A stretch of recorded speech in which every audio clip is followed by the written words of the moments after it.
Folks, Black Star Network is here. Hold no punches. I'm real revolutionary right now. Support this man, Black Media. He makes sure that our stories are told. Thank you for being the voice of Black America, Roland. Stay black. I love y'all. All momentum we have now, we have to keep this going. The video looks phenomenal. See, there's a difference between Black Star Network and Black-owned media and something like CNN. You can't be Black-owned media and be scared. It's time to be smart. Bring your eyeballs home. You dig?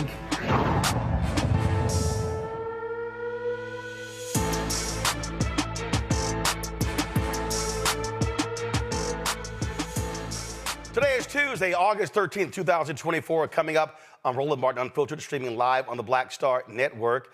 Kappa Alpha Sorority Incorporated, members of the AKs, which is the Vice President Kamala Harris' sorority, they are launching their own political action committee. We'll talk with former President Dr. Glenda Glover about that PAC. Also, Democratic Vice Presidential candidate, Minnesota Governor Tim Walz, speaks to AFSCME, making his first solo campaign appearance at their national convention in L.A. We'll show you some of what he had to say.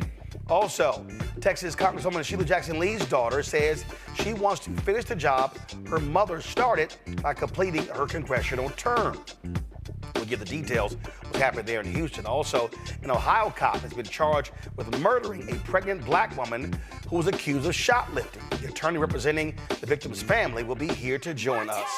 Also, in our Marketplace segment, we'll talk to a woman who created an interactive survey for the Harris-Walz campaign that links to donations and provides real-time feedback. That more. It's time to bring the funk. I'm Roland Martin Unfiltered on the Black Star Network. Let's go. He's got it. Whatever the miss, he's on it. Whatever it is, he's got the scoop, the fact, the find. And when it breaks, he's right on time and it's rolling. Best believe he's knowing. Putting it down from sports to news to politics. With entertainment just for kicks, he's rolling. It's on go, roll, y'all. It's Roland Martin, yeah. Rolling with Roland now. He's funky, he's fresh, he's real, the best, you know he's Roland Martin now.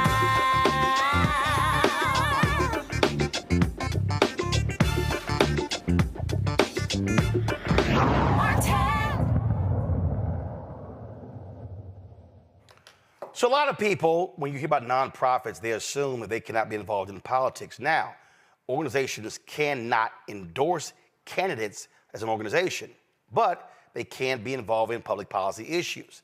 But organizations can also create separate entities. So for instance, my fraternity, Alpha Phi Alpha Fraternity Incorporated, we have a political action committee where we actually provide campaign funds and endorse candidates. Well, Alpha Kappa Alpha, they've actually launched a political action committee as well, which allows them to be able to support presidential candidates. That was recently started, and you're seeing more Black organizations create political action committees to be able to help candidates. There are other organizations. We see this happening on the national level. Collective PAC, of course, they support Black candidates across the country. many other organizations are doing the exact same thing. So the power of Divine Nine and many of our black organizations is crucial. You've often heard me talk about the importance of black fraternities and sororities, but not just them. Links, Jack and Jill, Prince Hall Masons, Eastern Star. There's so many Guardsmen. There's so many black organizations out here that should be doing more, as far as I'm concerned, when it comes to politics. So what you have going on with the Harris-Walz campaign is a HBCU Divine Nine initiative.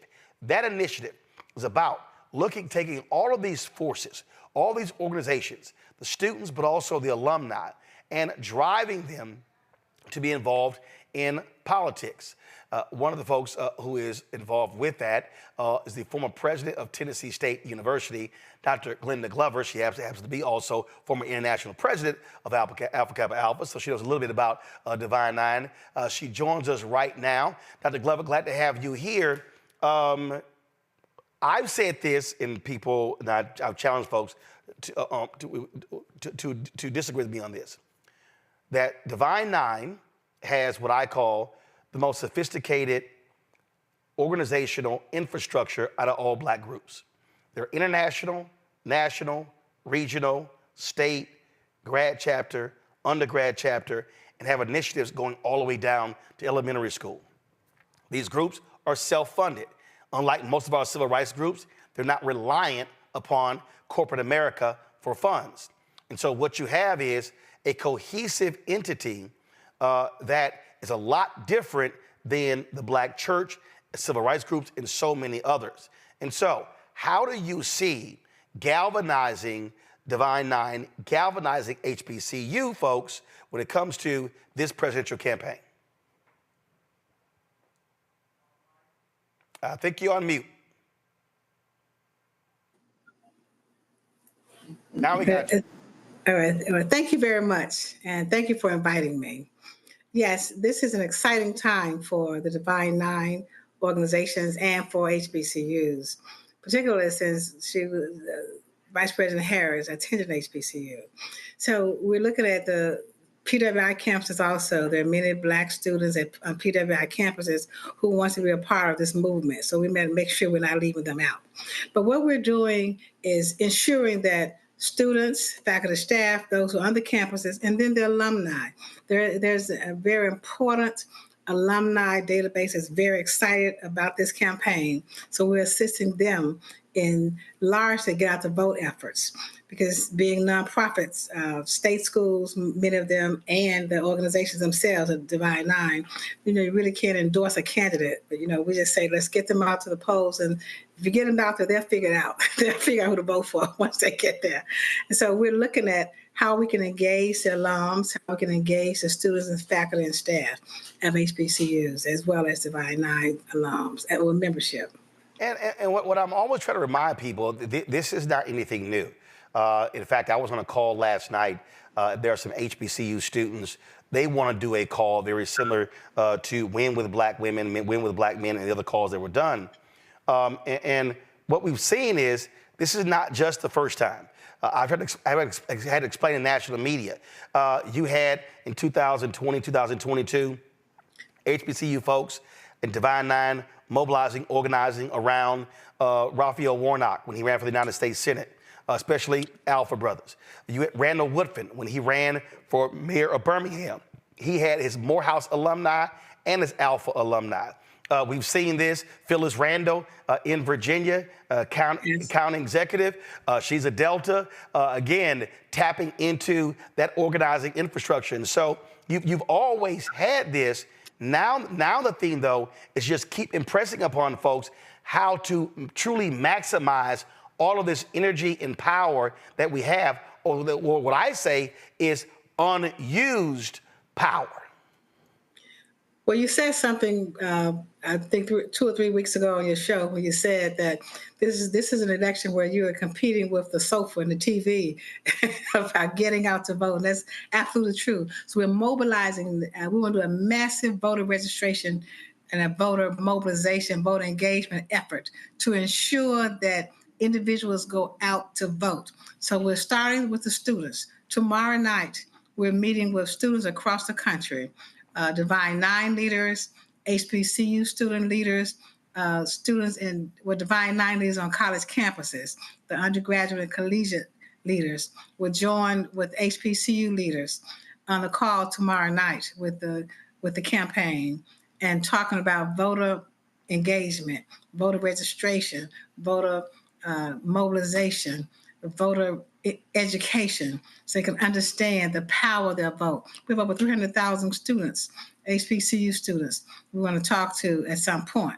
Right now, we'll start with one phone call with them tomorrow night and lay out the agenda to them.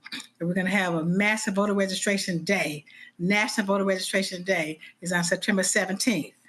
And then we're going to do an HBCU celebration of all HBCU students around the country. And that's going to be a call similar to the Women with Black Women call. We have 44,000 on that call. So we expect to have a huge number of students. That will be, of course, after the convention, after school has started back and gotten settled in. So we're going to do an HBCU tour, then some of the big games, football games. So the Vice President plans to attend several activities on HBCU campuses.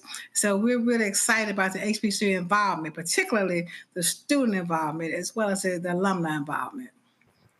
And everything is local. And so are you mainly targeting the 7 battleground states? But you also have other races. You got critical Senate races. You got House races. And so how are you in terms of targeting where people are and then trying to get them to understand how to be motivated to register and vote? Of course, the 7 battleground states are very, very important. The top 3, Michigan, Wisconsin, and Pennsylvania. Those 3 states will have enough votes. If you can get those 3 states, that's enough to win. However, we're targeting also the remaining 4 in the battleground states: North Carolina, Georgia, Arizona, and Nevada. Those are key states for the presidency. Now, every state is a key state when it comes to down the ballot, because you have to keep the Senate, you have to regain the House, and just ensure the local levels. All politics is local. We learned that as the state races. I learned when I was, when Tennessee State was having such trials last year, that how important it is at the state level. That's who make the rules. That's who can ensure the perpetuity of your university. That's who can give you the right board. That's who can give you the right presidents. And so the state levels, that cannot be overstressed. And then, of course, at local, the city council, every race is important. That's why we want to make sure those down the ballot races, that's why we're going to every single state to ensure that we have a presence on the down ticket races. And again, those things, absolutely matter. And so data collection is also important. How are y'all focused on that? I'm always trying to tell people, I hate when people have events and they have rallies and they don't collect data who's there, because then you got nobody to follow up with. Absolutely. That's what we're doing. We've set up the website so that each school will be represented on the website. Each HBCU will be on the website, and click on their school and find out all about the voting requirements. When is the last day to register to vote? The absentee ballots, the mail-in ballots, the polling places. And we're going to have a plan laid out by state, because as you know, everything is done by state, on state level. So we're breaking it down. So when you click on your school, you will know that. But you have to register first to get on the call. And that's how you collect data, so you can follow up to make sure that we met their needs. If you have any questions, you have any comments, any suggestions. But the younger minds, that's what we're going after. That's what we train every day. We can train that young mind to think politically, to think about what their vote, and get them excited, keep them excited, enthusiastic about this race. So yes, that's a good data point to make sure we have the information from the students who are participating. All right. Dr. Glenda Glover, we certainly appreciate it. Thank you so very much. Good luck with that. I can't wait to see it in action in the fall. But thank you very much, and thank you for all that you do. All right, thanks so much. All right, folks. When we come back, we're going to talk about this with our panel. Also talk about the AKs creating their PAC and how more of us need to be very much involved in the political process on the funding side as well. You're watching Roland Martin Unfiltered right here on the Black Star Network. Coming soon to the Black Star Network. I still have my NFL contract in my house, having a case. It's 4 of them, for my 4-year contract. I got a $600,000 signing bonus. My base salary for that first year was $150,000. Matter of fact, $150,000. $150,000. That's what I made, $150,000. Now think about it. My signing bonus was a forgivable loan, supposedly. When I got traded to the Colts, they made me pay back my signing bonus to them. I had to give them their $600,000 back. Wow. Yeah, I was so pissed.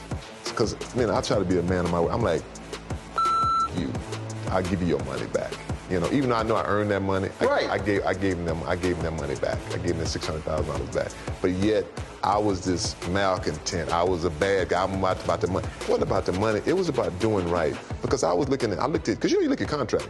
Look at John Elway. John Elway was making $1 million, $800,000. I was making $150,000. I was doing everything.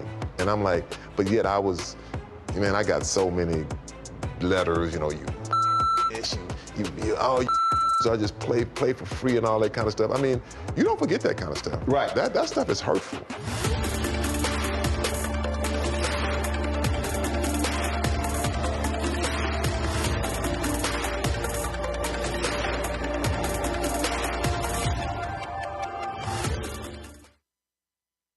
When you talk about blackness and what happens in black culture, we're about covering these things that matter to us, speaking to our issues and concerns. This is a genuine people-powered movement. There's a lot of stuff that we're not getting. You get it, and you spread the word. We wish to plead our own cause. Too long have others spoken for us. We cannot tell our own story if we can't pay for it. This is about covering us. Invest in black-owned media. Your dollars matter. We don't have to keep asking them to cover our stuff. So please support us in what we do, folks. We want to hit 2,000 people, $50 this month, raise $100,000. We're behind $100,000, so we want to hit that. Y'all money makes this possible. Check some money orders. Go to P.O. Box 57196, Washington, D.C. 20037-0196. The Cash App is $RM Unfiltered. PayPal is R Martin Unfiltered. Venmo is RM Unfiltered. Zelle is Roland at RolandSMartin.com. Next on A Balanced Life, we're talking everything from prayer to exercise to positive affirmations and everything that's needed to keep you strong and along your way. That's on a next A Balanced Life with me, Dr. Jackie, on Black Star Network. Next on the Black Table with me, Greg Carr. It's a rare occasion when a course taught in high school becomes a topic of national conversation, let alone a burning controversy.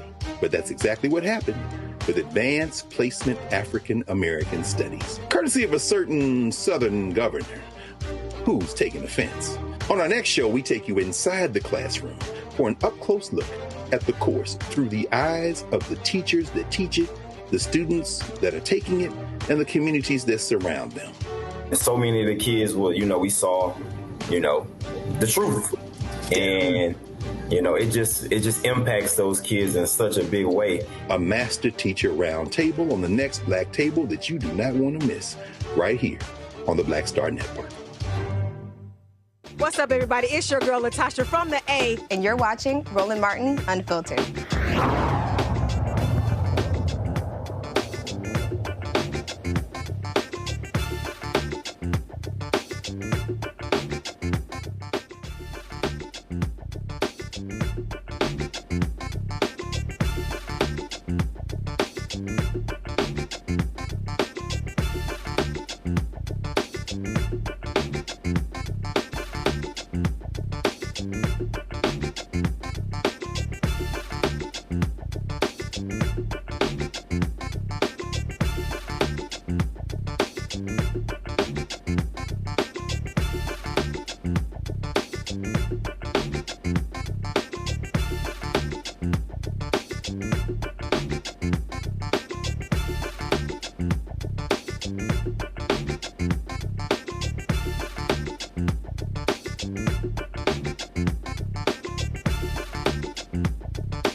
All right, folks, joining me right now on my panel. Glad to have them here on this day. Dr. Mustafa Santiago Ali, former senior advisor for environmental justice at the EPA, joining us from D.C.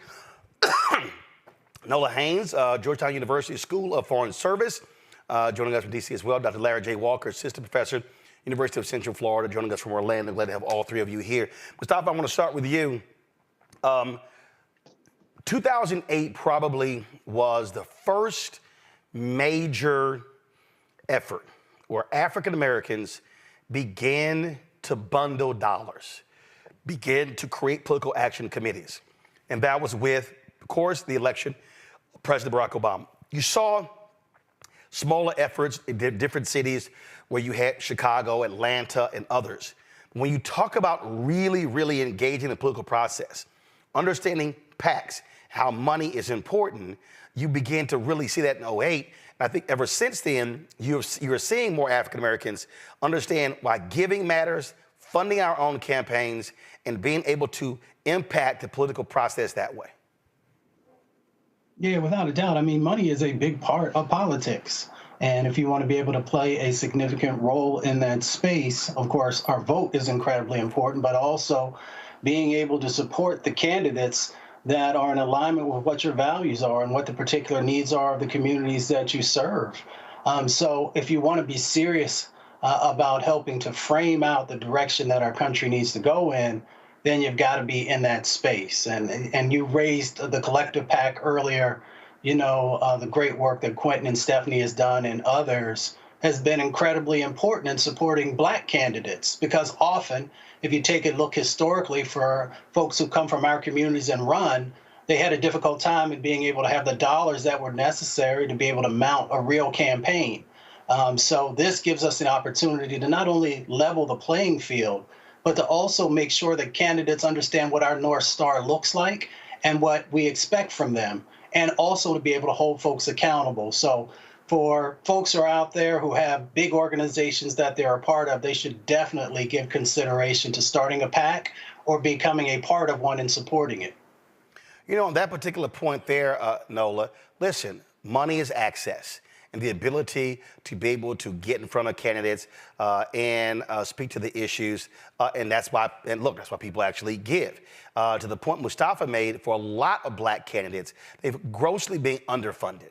And so now, by understanding how you begin to raise money as a collective, how do you then begin to tap into your networks? As I said, when Randall Woodford ran for mayor of Birmingham, he tapped into his Morehouse alumni base. He tapped into his Alpha Phi Alpha base. And of course, that's no shock because you got 3 alphas sitting on this panel with you, Nola. So that's what, come on now, don't hate, congratulate. We might let you celebrate. So what you're dealing with is you tap into your networks when you need those resources. Absolutely. And representation plays a huge part of this. You know, in the Black community, a lot of us, you need to prove stuff to us.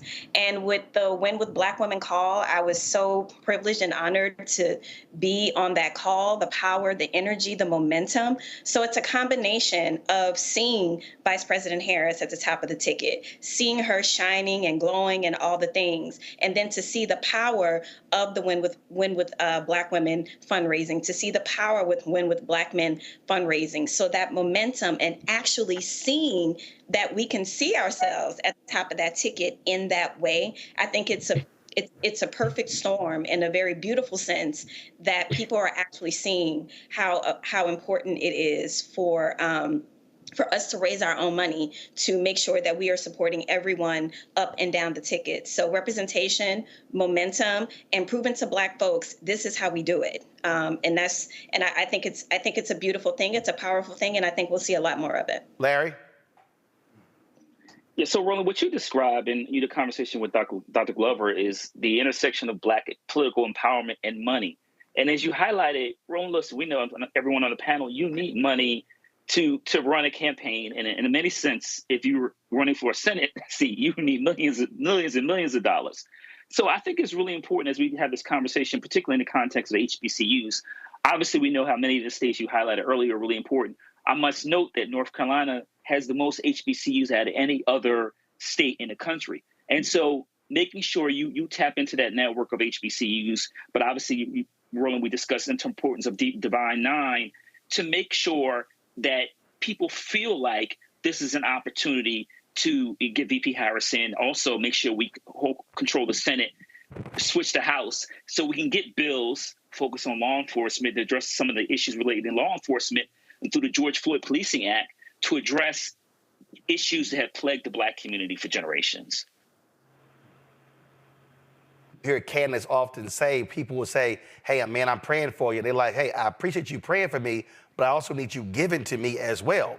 And so prayers are important, but money also goes a long way in politics. When I was telling you about the Alpha Kappa Alpha Political Action Committee, and listen, folks, there are actual rules when it comes to PACs, because first of all, PACs are not supposed to be in coordination with campaigns. We know that's a lie, because it actually happens. So that's one thing. Also, the AKA PAC, they will be accepting donations up to $5,000 from members of the sorority and their families to support, again, federal campaigns and political parties. And so it's an unusual venture for the sorority, but again, it's no shock there are other groups that actually have the exact same thing. Got to go to a break. We come back, we're going to talk about this shooting in Ohio, where a cop has been charged in the death of a pregnant Black woman who was accused of shoplifting. Shocking and stunning video. We'll talk about that. Also, we'll talk about Governor Tim Walz in Minnesota speaking at the AFSCME convention today in Los Angeles, his first solo appearance since he was picked by Vice President Kamala Harris to be her running mate. You're watching Roland Martin Unfiltered on the Black Star Network. Don't forget, support the work that we do. Our goal is to get 20,000 of our fans contributing on average $50 each, which comes out to be $4.19 a month, 13 cents a day. Now, folks, do understand, we don't have millionaires and billionaires supporting this show. We're trying to sit here and do more and get these advertisers to support us, but the reality is that's difficult to do. So, everybody who gives during the show will get a shout out from me. Got several things that are going on. We got to raise $25,000 to go to the Democrat National Convention next week. Also, and I'm going to show y'all a little bit later in the show, a couple of things that are happening with our Robo-Mobile. Need an update on that as well. And so a lot of things happening. So we need your support for the work that we do. We're the only Black-owned media daily show. Ain't nobody else out here, y'all. What we do every single day with this show and the Black Star Network and the shows that we have there, nobody else is doing. The Griot and Byron Allen cancel all of their shows. They're gone. Didn't even last 1 year. Black Enterprise? Nope. TV One? Nope. Essence? Nope. Blavity? Nope. Rolling Out? Nope. All of these folks are not doing what we do every single day, giving you quality news and information that you cannot find anywhere else. So, send your check and money order, P.O. Box 57196, Washington, D.C., 20037-0196. Cash App, $RM Unfiltered. PayPal, R Martin Unfiltered. Venmo is RM Unfiltered. Zelle, Roland at RolandSMartin.com. Roland at RolandMartinUnfiltered.com. We'll be right back. Hatred on the streets, a horrific scene, a white nationalist rally that descended into deadly violence.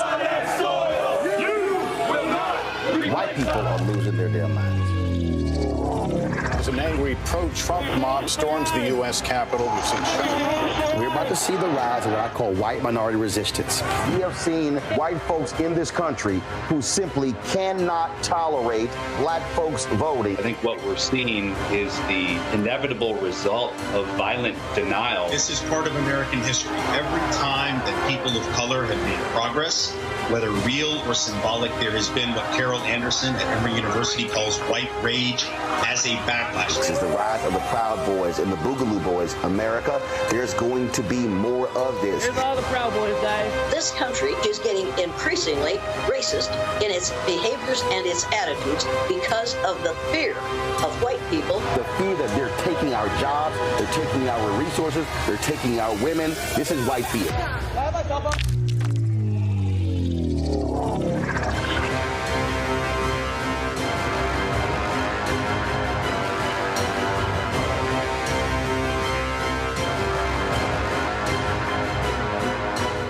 Hello, I'm Jamia Pugh. I am from Coatesville, Pennsylvania, just an hour right outside of Philadelphia. My name is Jasmine Pugh. I'm also from Coatesville, Pennsylvania. You are watching Roland Martin Unfiltered. Stay right here.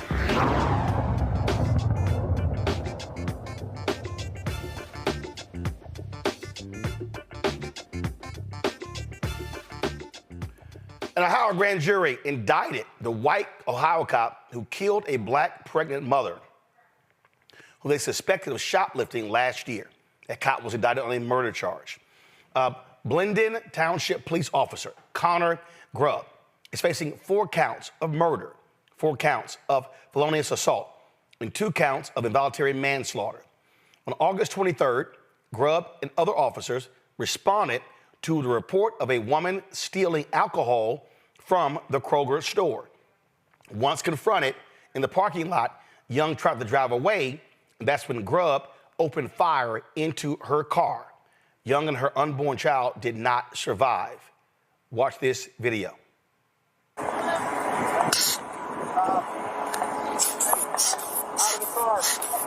of the car. Out of the car. Out of the car. 7 back in service, 1828. Get out of the car. Then get out. No, then get out. Get out of the fucking car. Get out of the car. Get out of the fucking car. Get out of the car. Shots fired. Shots fired. Stop the goddamn car. Stop the goddamn car. We're going to have a 34 on.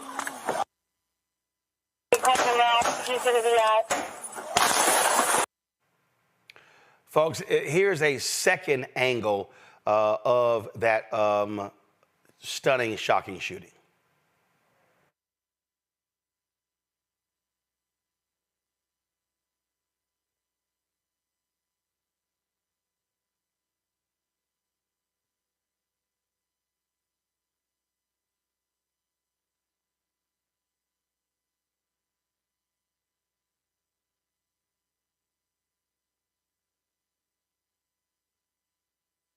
Angle here of this particular shooting of Takia Young, folks. She was 21 years old when she was confronted in Glenda Township, which is near a suburb of Columbus called Westerville. Joining us right now is Sean Walton, the attorney for the family. Sean, glad to have you here. They concluded that the action this officer took was completely unnecessary, correct? Correct. And he's now indicted on 4 counts of murder, 4 counts of felonious assault, and 2 counts of involuntary manslaughter. So they saw what we just saw in that video. What was crazy here is that car starts moving and they just instinctively start firing. It's not like they were in danger. Yeah, and so, having this case for a year now, what we've come to understand is that this was totally unnecessary. Connor Grubb goes in front of that car, and he draws his weapon and points it at Takia as she is sitting still. A store employee came out and said that, she was stealing alcohol. At that point, Connor Grubb came over, stepped in front of her car, and pulled the gun out and said, "Get the F out the car." So, for us, this is a clear example of what comply or die looks like for Black Americans. There's no way that this petty theft should have resulted in his gun coming out, let alone him firing the second her car barely moves. And, again, when you slow it down, you'll see that she moves her steering wheel all the way to the right until it locks to try to make sure that she moves away from him but does not hit him as she's in fear of her life, as this gun is pointed at her. She was pregnant. She's already the mother of a 6- and a 3-year-old, and that child was due just 3 months later. Yep, November. Yeah, and so, what we have here is a family that's devastated, by this act of police violence. We have Takia, who was pregnant, and, she would have been the first girl. She had 2 boys already. Those boys have lost their little sister, and they've lost their family, off this act of unnecessary brutality. And so what we know about Connor Grubb is that he's a combat veteran. And I've had a lot of cases like this where we have these military veterans who have, served our country, but they've also been treating black and brown people as enemies. And then they're placed in our communities, and so they turn a Kroger parking lot into a combat zone. And so we can't have that. That's why these murder charges are so important, not just for Takaya, but for her unborn child, because that was a life that was lost. I'm curious. There were protests and things along those lines. Did any of these rabid pro-life people, did they join y'all? Because they always, pro-life. And so here you have an officer, not only killed her, but also killed her unborn child. Just curious. No, not to the extent that we would have thought. I mean, you would think that they'd be out there pushing, for support for this family, and it just didn't happen. And we've spoken very much about, how Takaya's unborn daughter had a right to life. And so, again, what we see is that there are different rules for black and brown people in this country. But at the same time, our hope is that through, pushing accountability here, we can ensure that the Constitution and the laws of this country work for black and brown people as well.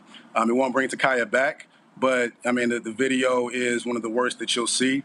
And it's a shame that it took this long to get an indictment. That process has to change, but he's now facing the fate that he should be facing, and that's a jury that he has to answer to. Well, one of the things that we always say listen, getting the indictment is one thing, but the conviction is necessary. And then after that, what is the sentencing going to be? So there's a whole lot more work and focus that needs to happen on this case. Yeah, absolutely, man. And I think that as we look at these systemic issues, I'm all about trying to figure out how we get radical change, right now, because even the conversation around whether she did anything that warrants her death here is not a conversation that should be normalized in any way.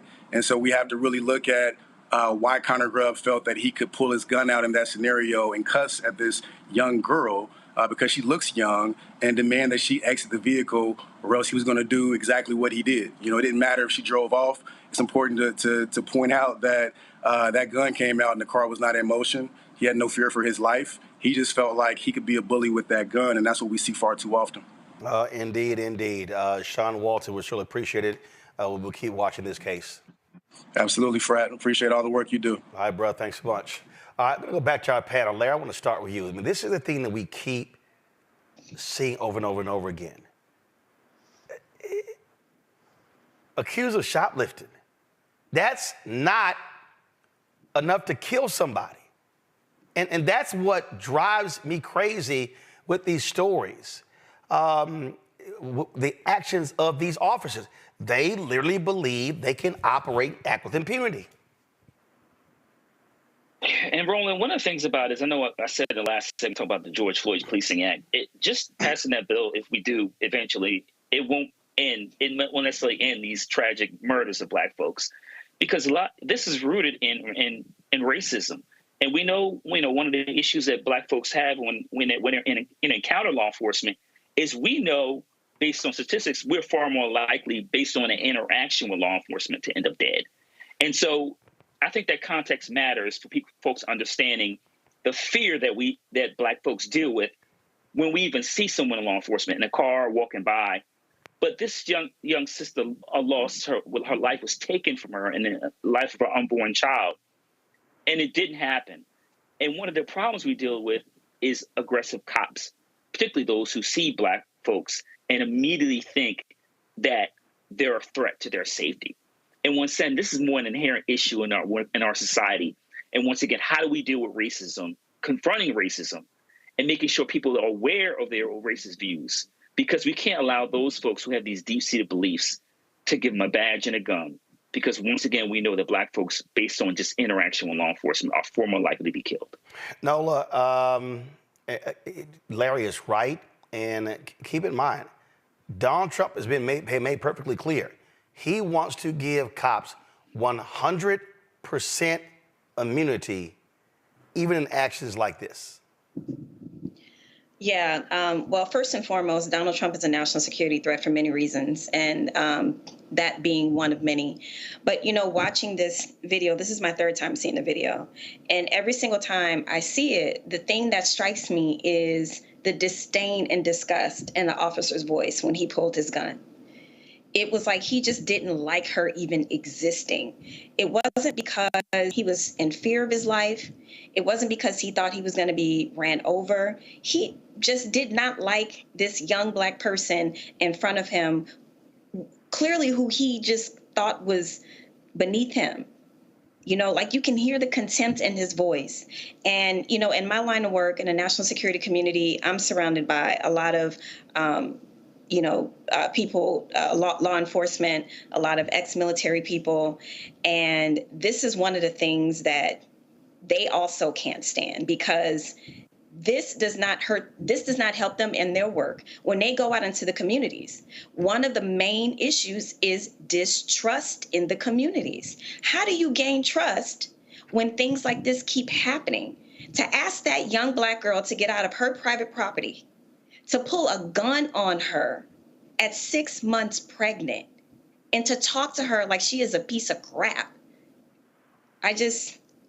These things, they just really make me very emotional. And this is another reason why Donald Trump and his ilk cannot get into office, because you're absolutely right, Roland. We will be getting gunned down and murdered left, right, and center. Mustafa. Well, we just got to pay attention. Like you mentioned before, Project 2025, is also focused on taking rights away from us. But, as I've shared before, and I share it from experience, that everyone is not meant to be a police officer. And if we continue to not do these psychological evaluations and make decisions about who is fit to serve and who isn't, then you're going to continue to have these individuals out there that are quick to pull the trigger. They're quick to pull the trigger because, as the attorney had shared earlier, some of them actually think that they are at war with our community and with our people. To be at war with an individual or a group of folks, that means that you have to be able to dehumanize them so that you can do whatever is necessary for you to achieve whatever your objective is. And that's what you saw play out. For him to that quickly pull that trigger without his life being in danger tells you the mindset that he was already in as soon as he approached the vehicle. Didn't ask, can I see your ID, or what your name is, or any of those other types of things. Didn't even think I could shoot the tires out instead of shooting an individual to be able to stop them from getting away. So there are all these different dynamics that play out when people do not see you as human. They see you as less than human, and they feel that deep down inside of their head some way that you are sacrificable based upon whatever actions they think you are doing. The police chief of Glenda Township, John Belford, released this statement after the announcement of Grubb's indictment. Today, the Franklin County Grand Jury indicted Glenda Township police officer Connor Grubb following the tragic death of Takaya Young and her unborn child last August. A grand jury's indictment is merely the first step in the legal process, and Officer Grubb is presumed innocent like anyone charged with a crime. Since this tragedy occurred, our goal has been to be as transparent and open as we can with the community. Because we requested an outside investigation, Glenda Township played no role in the investigation, and we continue to believe that you deserve to know as much information as we can provide. We're starting the disciplinary process immediately. After reviewing the facts, the trustees will decide on the necessary disciplinary actions.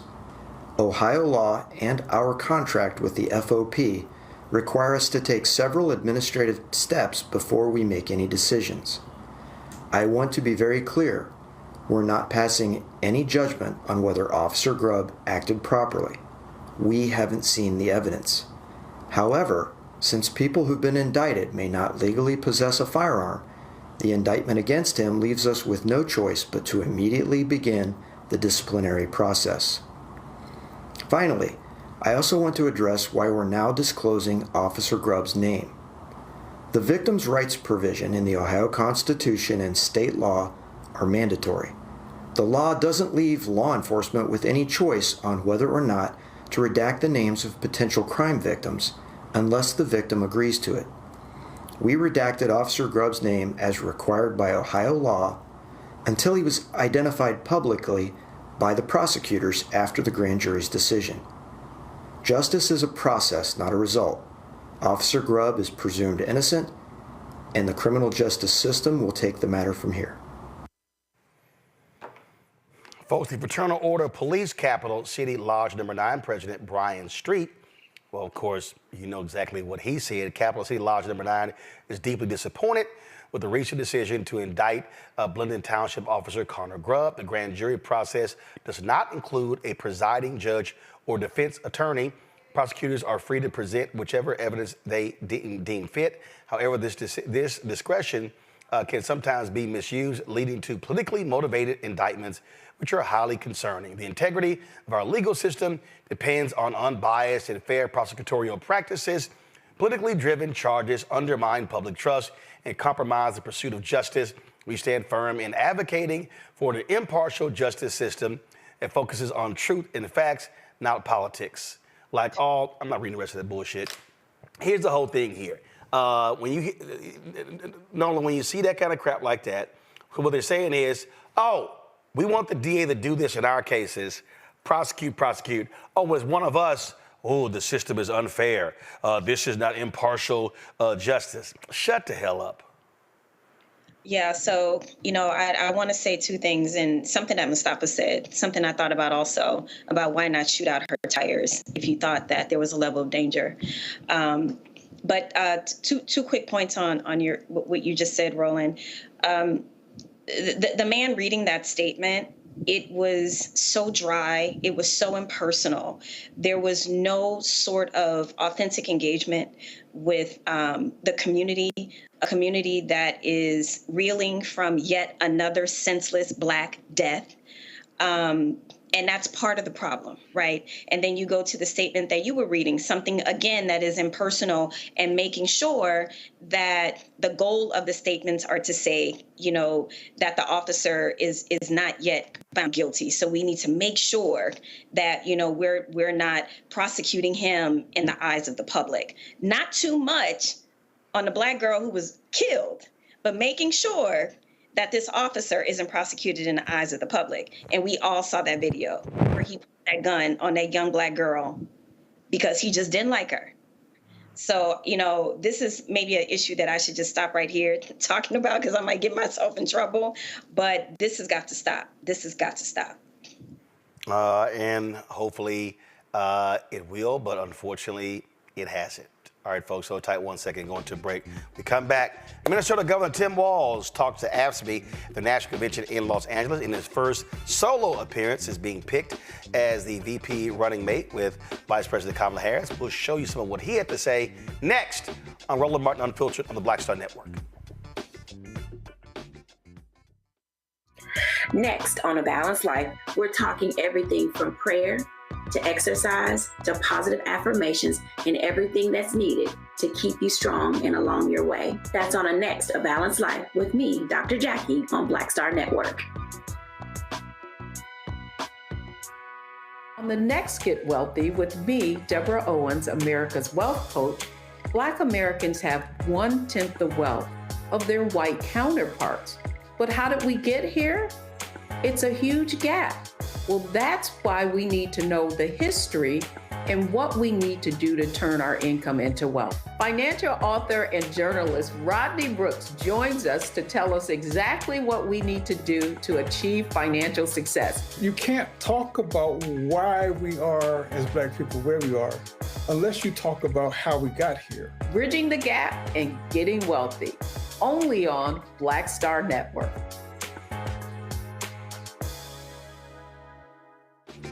I'm Marissa Mitchell, a news anchor at Fox 5 DC. Hey, what's up? It's Tammy Roman, and you are watching Roland Martin Unfiltered.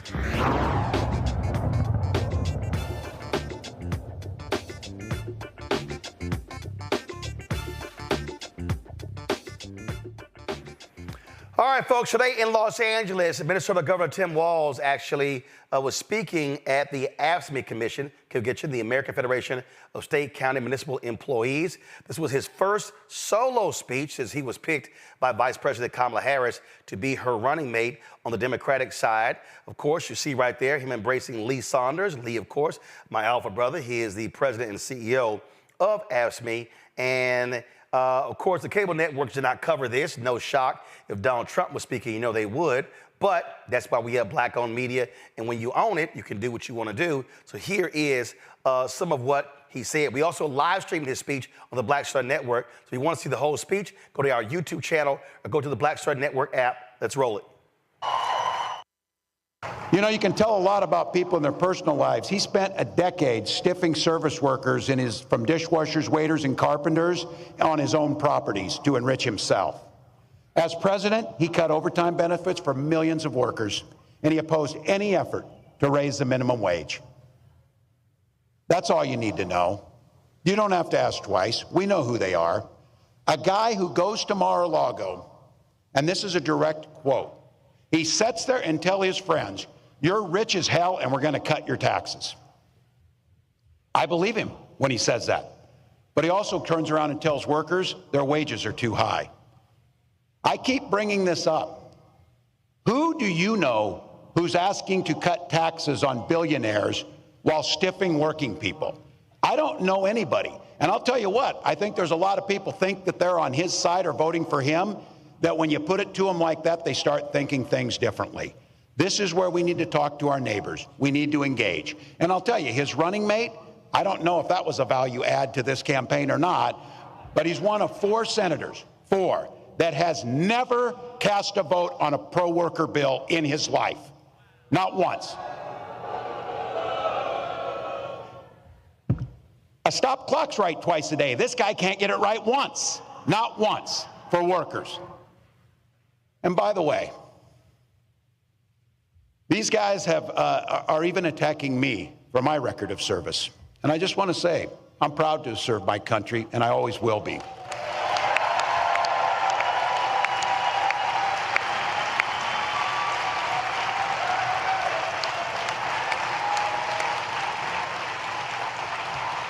With my dad's encouragement, a guy who served in the Army during the Korean War, I signed up for the Army National Guard 2 days after my 17th birthday. I served for the next 24 years for the same reason all my brothers and sisters in uniform do. We love this country. Then in 2005, I felt the call of duty again, this time of being service to my country in the halls of Congress. My students inspired me to run for that office, and I was proud to make it to Washington.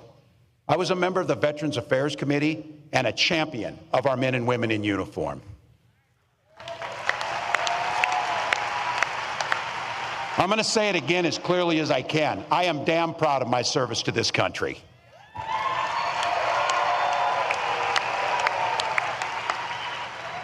And I firmly believe you should never denigrate another person's service record. To anyone brave enough to put on that uniform for our great country, including my opponent, I just have a few simple words. Thank you for your service and sacrifice.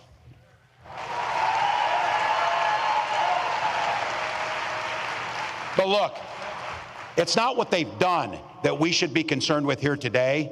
It's what they're going to do. One of the clear goals of that Project 2025 to-do list is to put the screws to working people, making it harder for us to collectively bargain, allowing employers to drastically cut overtime or even eliminate it. And make no mistake about this, Donald Trump and J.D. Vance want to eliminate Ask Me and all public sector unions altogether. Hell, they're even going after the 40-hour work week. Someone was joking and said, what's next, child labor? Oh yeah, that's in there too, by the way. Reducing the rules around our children, putting them into dangerous jobs again. The folks who came before us spilt blood and treasure and spent their lives working to give us dignity and safety in our workplace so you can simply do a good day's work and go home to your family safely at night. Project 2025 will take all that away. It'll also repeal what you worked so hard for, the Affordable Care Act and its protections against pre-existing conditions, and they'll gut Social Security and Medicare. I said this too. Look, I guess you can't blame them if you're billionaires. I don't know, but I'm guessing billionaires aren't waiting for their Social Security check to come in to get by. But I know people who are, like my mom, who depends on her entire retirement on Social Security benefits that she earned, by the way, and that we have we should have every expectation that we're not cutting taxes for the wealthiest while we hurt the most vulnerable amongst us. So be clear. Trump's playing dumb. Oh, I don't know about 2025. Some of you heard this say it, because I'm not ever closing the yearbook on this. I'm a football coach at heart. And I'll tell you one thing I know for sure is, if you're going to take the time to draw up a playbook, you're damn sure going to use it. So don't think that they're not going to use that playbook they drew up, because they're going to. But I want to be clear. It's your neighbors, it's our friends that have been in this. I'm not talking about them. I'm talking about Trump, Vance, and this group that's around them. Because some of you in here with no or gray hair like me can remember when Republicans actually stood for and talked about freedom. We know they're there. We know those are our relatives. But it turns out that this guy means that freedom should be for the freedom of government to go into your exam room and tell you about your choices. You've heard me say it. This is not hard. In Minnesota, we respect our neighbors and we respect their personal choices. Now look, it's not difficult. I might not agree with my neighbor's choices or make the same one. But this country's great because we have a golden rule that makes things work. We mind our own damn business on those things. We mind our own damn business.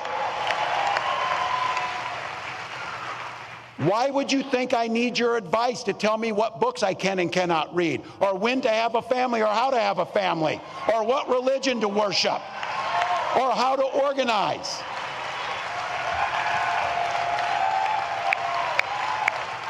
You stay in your lane and I'll stay in mine. That's not that difficult.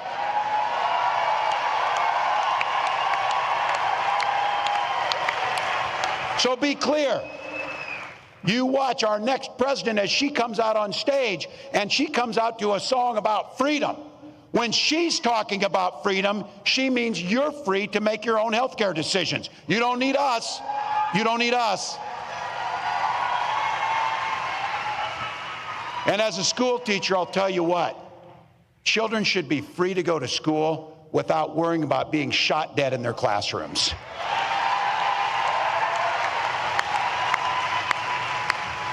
Education should be a ticket to the middle class, not crippling student loan debt.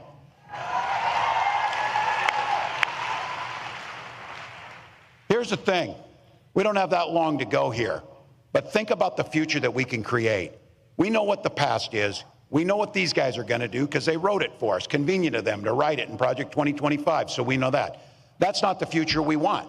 We want the future, and here's exactly what Vice President Harris will do when she gets to the White House. As president, Vice President Harris said she will sign the PRO Act and the Public Service Freedom Negotiation Act right into law. Done. We will stand together on the fundamental principle to collectively bargain for your own lives and your own jobs.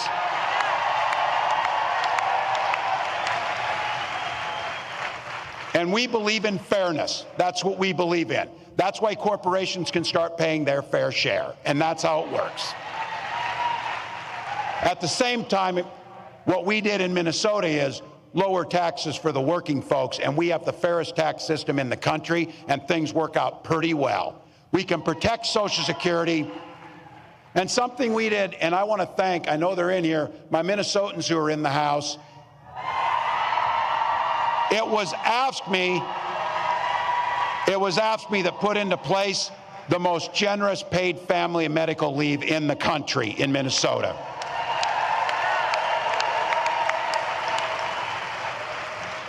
We're investing in our public schools, and it's, yeah, I'm a little biased on this one, but I think you're probably with me on this. How about we give our teachers a long overdue raise for the work that they do?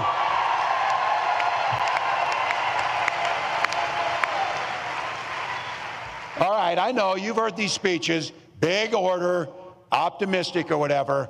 Well, I got to tell you, I will cop to being an eternal optimist. That's me. But I come by it honestly. I supervised the damn high school lunchroom for 20 years. You do not survive that job without being an optimist, I will guarantee you. And I also think you've heard me say this, hope is the most powerful word in the English language. It was so powerful for when my wife and I first had our first child, we named our daughter Hope. But my wife often reminds me, hope is a great word and a beautiful name, but it's not a damn plan. We can't hope that we defeat Donald Trump. We can't hope that we can collectively bargain. We can't hope we protect Social Security. We can't hope that we address climate change. You don't hope to win. You plan, prepare, and work to win.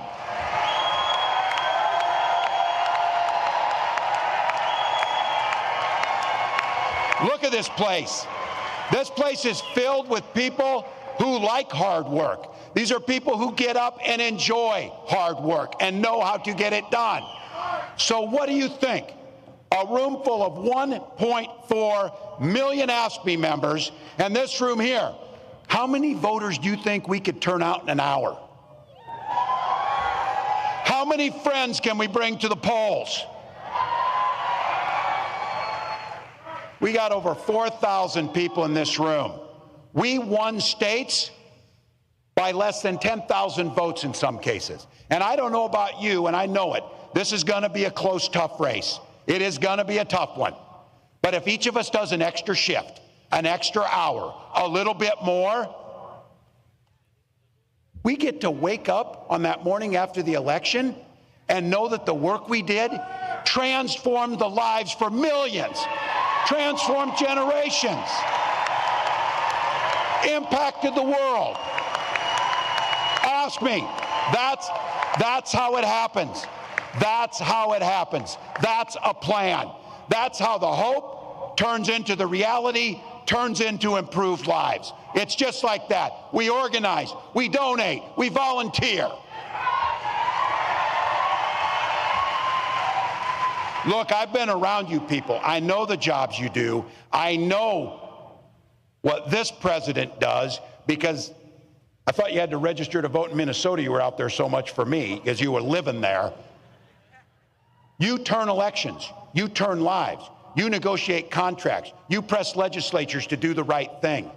We know how to do this. We've got 84 days to take control of our own destiny. 84 damn days. And I've said this, you hear me say this. That's easy. We'll sleep when we're dead. We'll do the work now. We'll do the work now.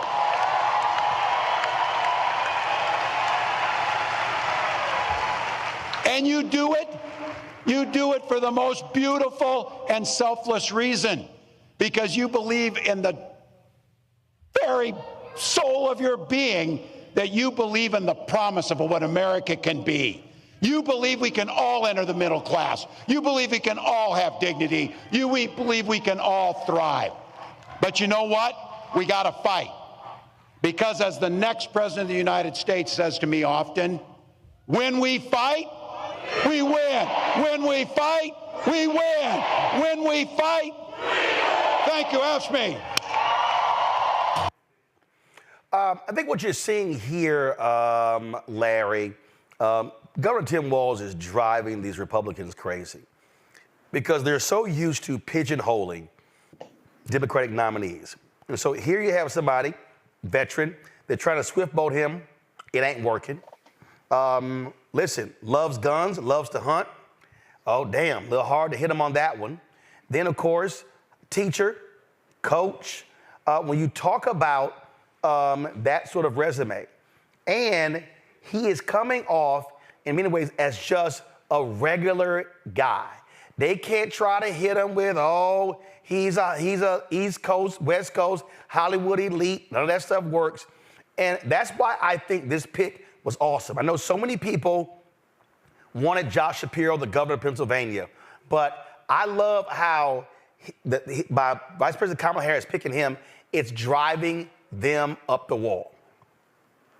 Yeah, everything they throw at him, it doesn't stick. And he reminds me of the guy, a person you're in line at the supermarket and they're behind you and you start chatting. Next thing you know, you're outside talking to him for half an hour. He's charismatic. And Roland, you're right. He checks a lot of boxes off: teacher, military vet, et cetera. And I think the reason why they're having a hard time, anything that they throw at him is not working is because the reality is he's authentic. he's just, some people are just like that, and it's rare to find a politician sort of like that, but he's just being who he is. And so I think the public sees that. So the trouble in terms of trying to swift voting and all these other, allegations they're trying to make against him is not working, is that he's authentic. And then on top of that, he's charismatic, and he comes across as kind of an everyday man who happens to be a governor of a state, and maybe possibly in the next couple of months, vice president of the United States. And so, in contrast with J.D. Vance, who's a venture capitalist, who doesn't come across as authentic, and then that's why you got all the memes about dolphins and couches and everything else, because there's a lack of authenticity there, and people pick that up right away. Another thing here, Mustafa, that you're seeing, again, I talk about the contrast. How when you listen to Governor Tim Walz, when you listen to Vice President Harris, they totally sound different. What they're focusing on, what they're engaged in, is the language they use. They are offering absolutely hope, optimism, energy, as opposed to this drab, oh my God, America is going to hell, everything is awful. I mean, you've got Republicans putting out, of course, they're already going to the racist meme. Trump put out, this was America under Trump, and this is America, cities under Vice President Kamala Harris. And we see the racist game they're playing. Yeah, it's an old playbook. And folks are tired of it. And folks have seen it before. And people appreciate that, both Vice President Harris and Governor Walz are bringing a message that resonates with folks and that folks are hungry for. People are tired of all the anger that comes from the right. And they're tired of people talking about how nothing can get better unless I'm the individual who does it. That's not how America should work. It is about we the people. It is about us coming together and believing in someone, but also making sure that we're working with them and also holding them accountable. And when you look at Vice President Harris and Governor Walz, those are individuals who receive that information and want it to actually be a part of how they're going to move forward. The other thing about Walz is that he has a track record. He has a track record not only as a governor, but also as a representative, and of course as a football coach, and all these things that people can actually see themselves reflected in. We all talk about representation matters. Now you have an individual who he's not rich. He didn't get his money in Silicon Valley or on Wall Street. They say he doesn't even invest in stock. He is an individual who they talk about, you need to pick yourself up by your bootstraps. Well, he's an individual who's been able to do that, along with Vice President Harris as well. So the reason that their message is resonating is because it is about hope, it is about joy, it is about a better day today and in the future. And that's what people want. And unfortunately, the other side has not been able to figure out that since you have no policies to actually hold people's attention, then you should be able to hold them with something of value, and they haven't been able to find that. So, Nola, this is a graphic the Trump War Room put out on their social media. And again, you see, import the third world, become the third world. On the left, your neighborhood under Trump. On the right, your neighborhood under Kamala. That's a absolute, flat-out racist campaign, and they have no choice. They are all about how do you push the racial buttons of white America, and that's exactly what Trump and Vance are doing. Yeah, it's ugly. It's ugly rhetoric. It's been ugly from day one. It will continue to be ugly. But under a Trump-Vance regime, they will absolutely enact it. I like to remind people that the first National Security Act of Trump's presidency was the 2017 travel ban that was followed up by the 2020 travel ban, right, where he called African countries assholes, right? So, I mean, the proof is in the pudding. This isn't just rhetoric. This, floating around Project 2025 isn't just something that those on the left are doing for propaganda's sake. It is a very real document. I've been in rooms, very important rooms, where it was talked about in a very serious manner. This thing is real. It exists. And I just want to say a few things. about Coach. The one thing that I love about Coach, first of all, hope is here. I want to start there. Yes, I'm Team Hope. I'm all about it. And Coach is relatable.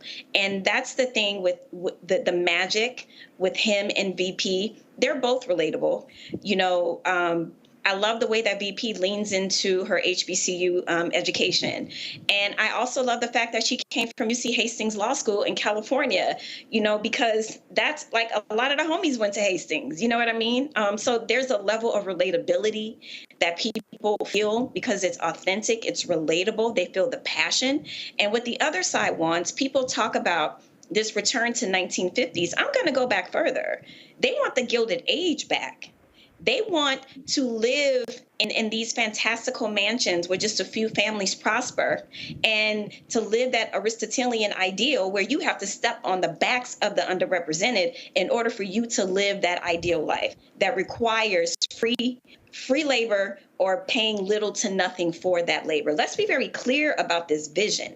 It's not just a return to the 1950s where, you know, you had clean white suburbs and Black people weren't allowed. This is something completely different. The way that rights will be stripped away from women, wanting us back in the kitchen, barefoot and pregnant. Vanston already said it.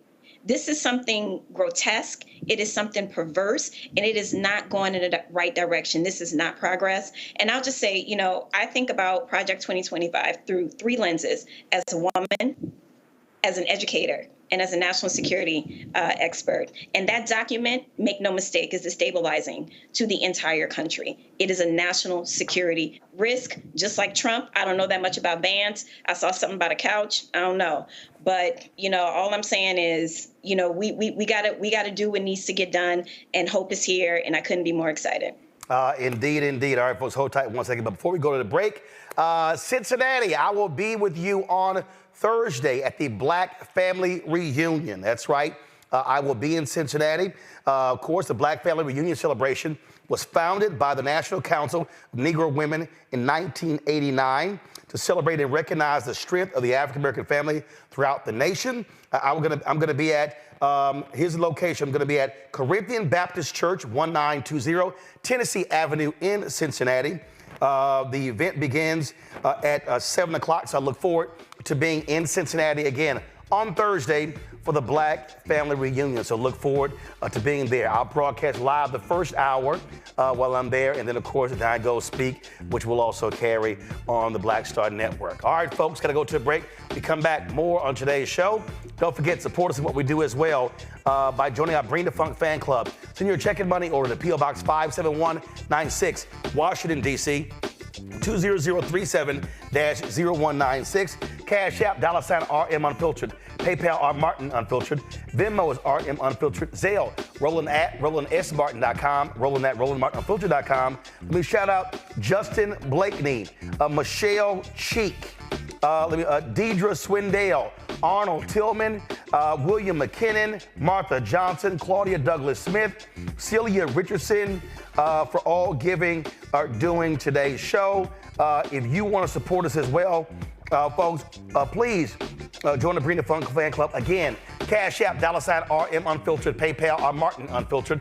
Venmo is RM Unfiltered. Zelle, Roland@RolandSMartin.com. Roland@RolandMartinUnfiltered.com. And yesterday, y'all saw me wearing the t-shirt yesterday, says, "My Black Job is Voting." You can actually order that shirt. You can get a 10% discount by using the promo code ROLAND. Go to DaciasDesigns.com, DaciasDesigns.com to get your shirt, "My Black Job is Voting." And again, some of the proceeds coming back to Roland Martin Unfiltered to help fund the initiative that we're doing. Go to the website or use the QR code right there on the right side. They have the shirt in multiple colors, all the Divine Nine colors and other colors as well. So if you want to get your "My Black Job is Voting" shirt, go to DaciasDesigns.com, DaciasDesigns.com. We'll be right back. On the next Get Wealthy with me, Deborah Owens, America's Wealth Coach, Black Americans have 1/10 the wealth of their white counterparts. But how did we get here? It's a huge gap. Well, that's why we need to know the history and what we need to do to turn our income into wealth. Financial author and journalist Rodney Brooks joins us to tell us exactly what we need to do to achieve financial success. You can't talk about why we are, as Black people, where we are, unless you talk about how we got here. Bridging the Gap and Getting Wealthy, only on Black Star Network.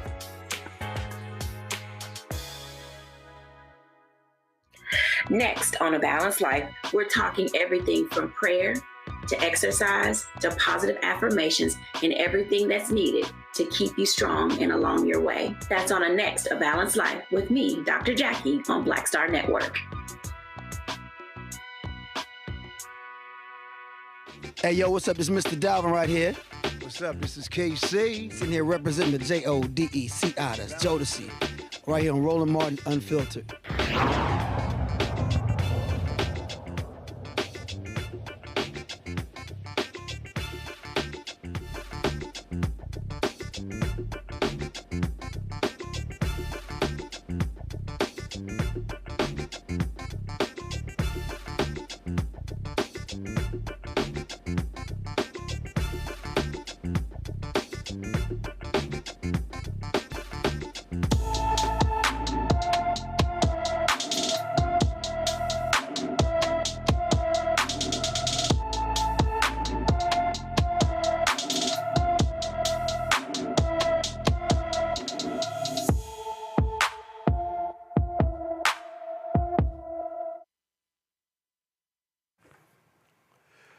Charlicia Hurd has been missing from her Auburn, Alabama home since June 28th.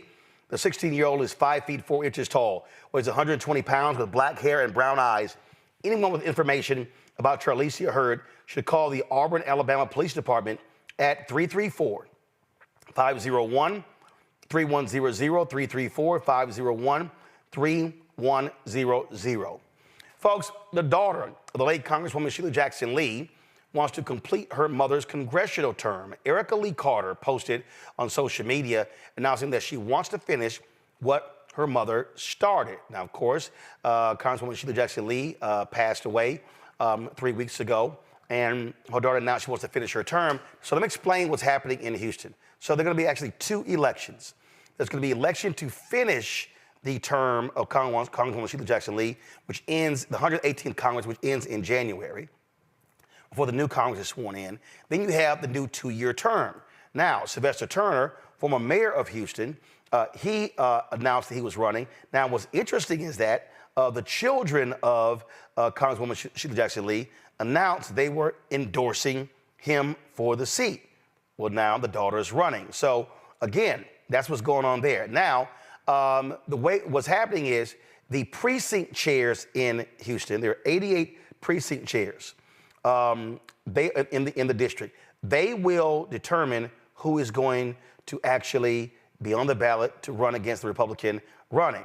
So Mayor Turner posted this just yesterday on his Twitter page that he's already got 30 endorsements from Congressional District 18 precinct chairs. So he is almost halfway to garnering all the votes necessary. He also, of course, he's already been endorsed by the Houston Chronicle as well.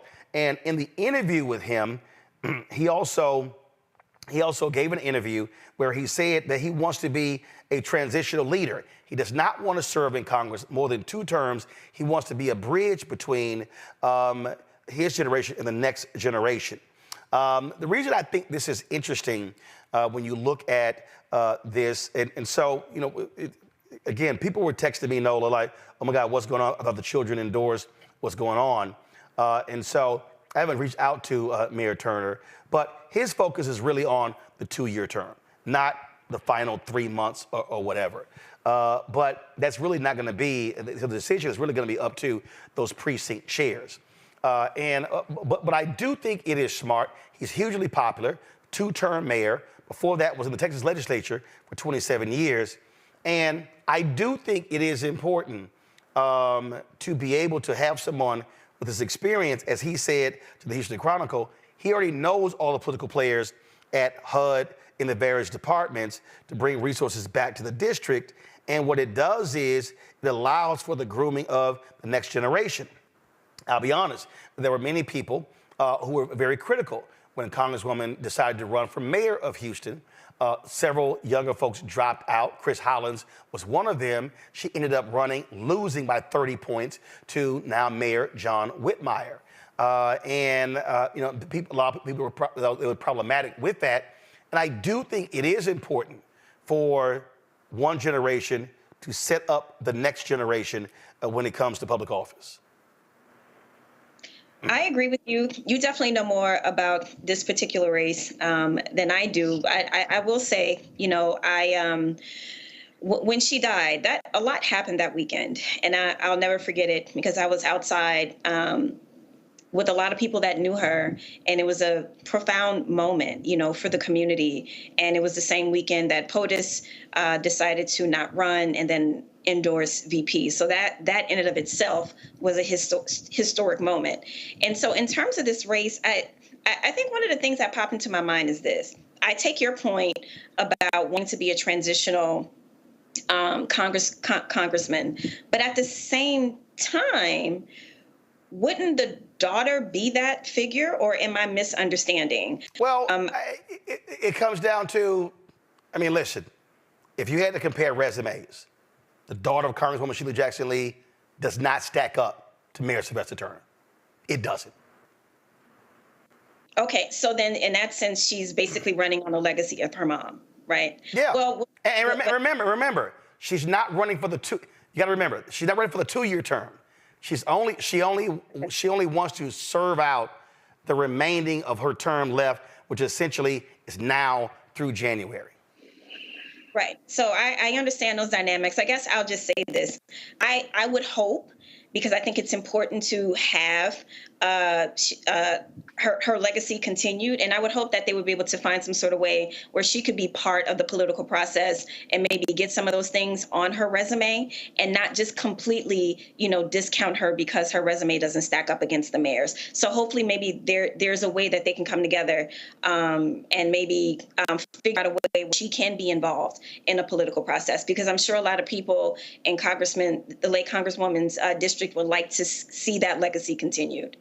Well, and I think you've had people, Larry, who actually criticize that, who say that the children of members of Congress shouldn't be guaranteed seats in Congress just because your mother or father served in that capacity.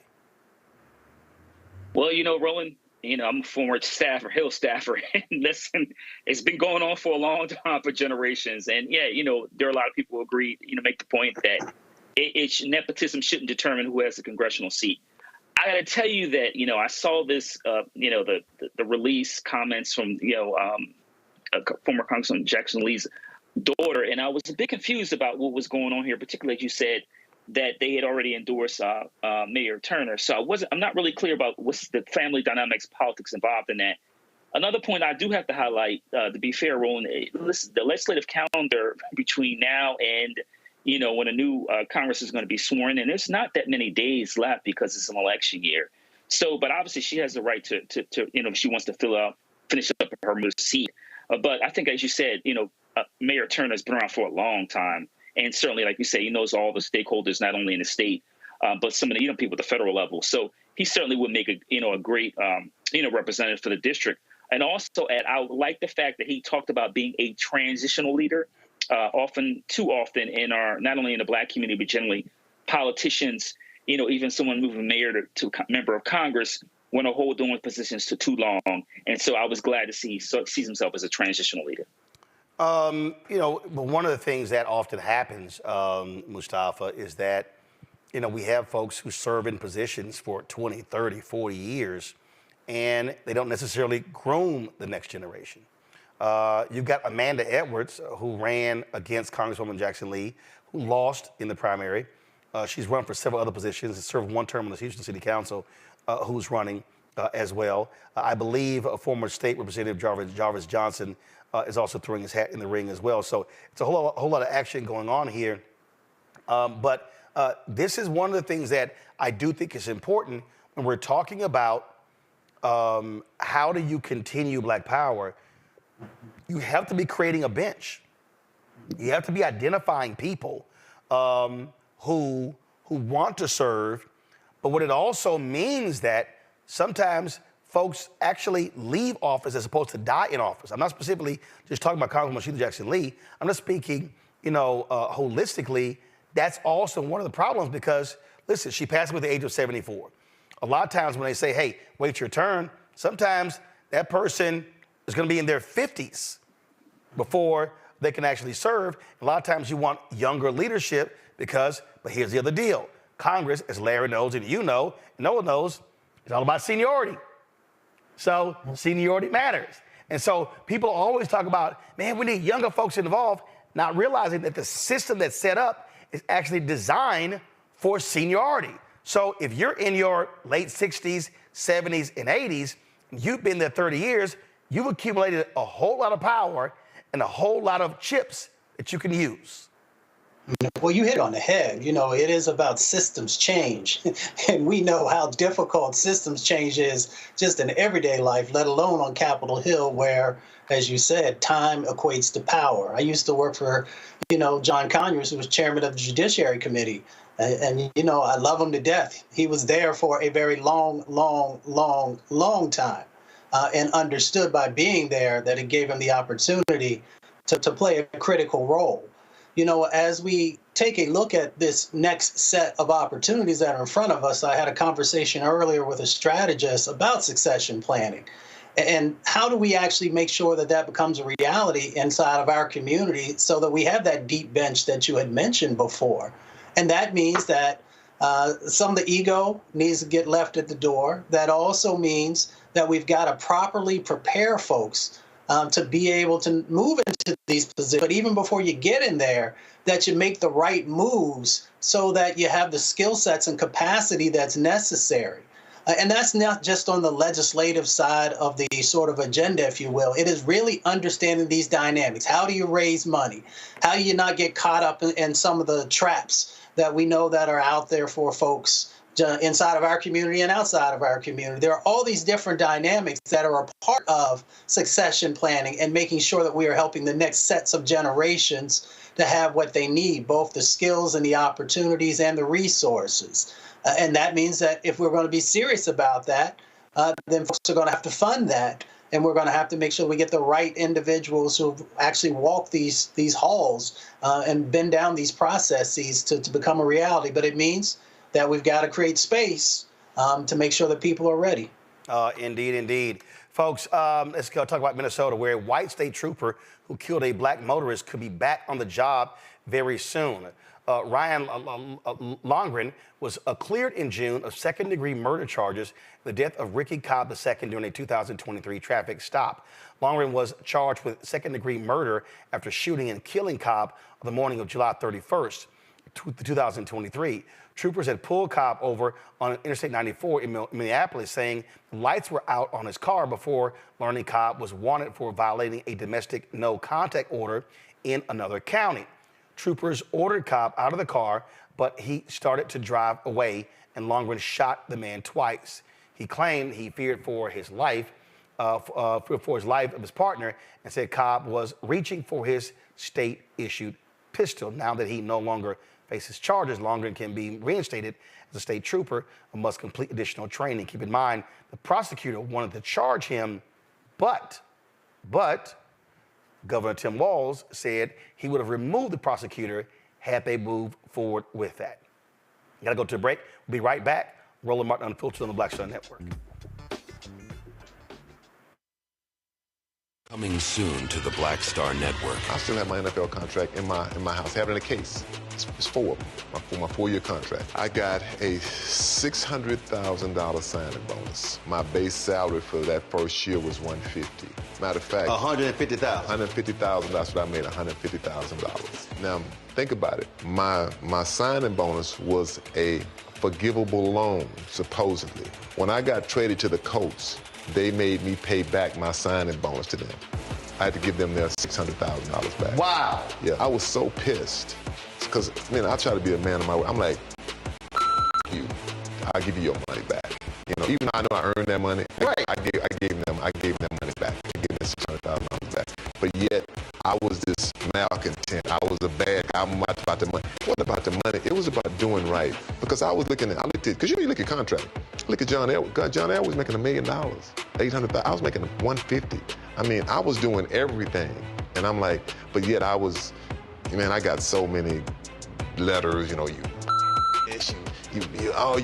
so I just play for free and all that kind of stuff. I mean, you don't forget that kind of stuff. Right. That stuff is hurtful.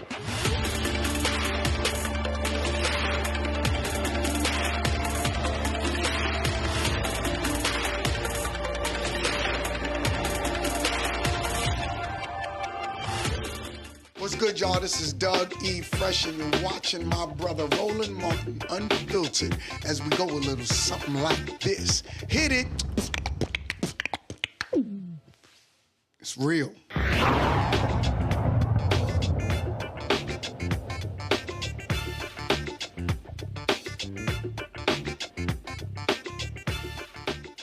Yusef Salaam, the New York City councilman wrongly imprisoned as a member of the Central Park Five, now called the Exonerated Five, has been invited to speak at the Democratic National Convention next week in Chicago. He was one of the teens targeted by Donald Trump, who took out newspaper ads in 1989 calling for New York State to bring back the death penalty after a group of Black and Latino teenagers were arrested and accused of raping a white woman in Central Park. They were later cleared by DNA evidence and a confession by the perpetrator. And the city paid a settlement of more than $40 million for their wrongful imprisonment. Since then, they've been called, again, the Exonerated Five. And remember, in the last election, Donald Trump doubled down and said he did not regret actually doing that. Speaking of the next week's Democratic National Convention, while that's going on, Vice President Kamala Harris and Governor Tim Walz, they're going to leave Chicago and go to Milwaukee. Go to my iPad. They've already announced that they plan a rally in Milwaukee on Tuesday. Not sure what time. Now remember, the schedule is President Joe Biden speaks on Monday. Former President Barack Obama speaks on Tuesday. Bill Clinton on Wednesday. Vice President Harris speaks on Thursday.